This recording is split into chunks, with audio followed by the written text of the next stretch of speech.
You say there you were a lot defined by your infighting, and you've also said recently you were defined by scandal.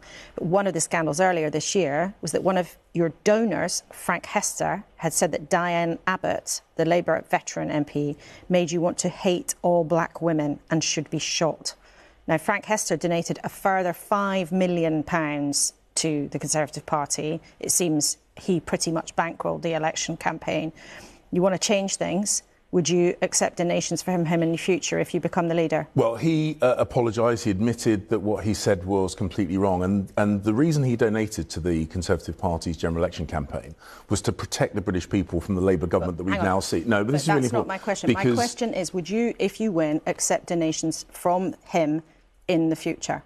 Well, the point I'm making is that he donated to our campaign so that we could protect the British people from the Labour government, who are now taking money off pensioners, whose own donors are being given passes to number 10, whose own donors are being brought into the Labour government. But what people want to know, you're sitting here saying you'd run a different Tory party, you'd be a different kind of leader.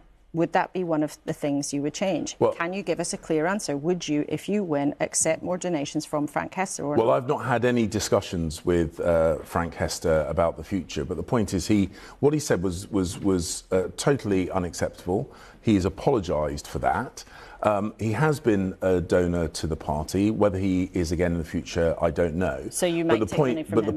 But the point is, what we're now seeing the Labour Party doing in government is rewarding their political donors with above-inflation pay rises to their union bosses, with passes to number 10 and other government departments. That, I think, is completely inappropriate. And I see no such apology from the Labour Party for distorting our democratic system there. Well, do you think that Frank Hester's comments are equivalent to Lady Victoria Starmer having dresses donated to her by a wealthy donor and then them not being registered? Well, that wealthy donor was then given a pass to number 10 to run free at the very heart of government, something that Mr Hester has not ever had. And that's the point. The point is that what he said was completely inappropriate. He's apologised.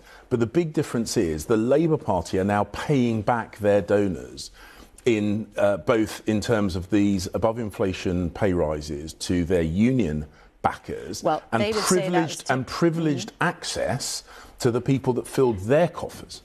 Well, they would say that was in order to settle long-running pay disputes that have been running under the Conservative government. They would say that, wouldn't they? But there are things but people want to hear about what you would do as Tory leaders.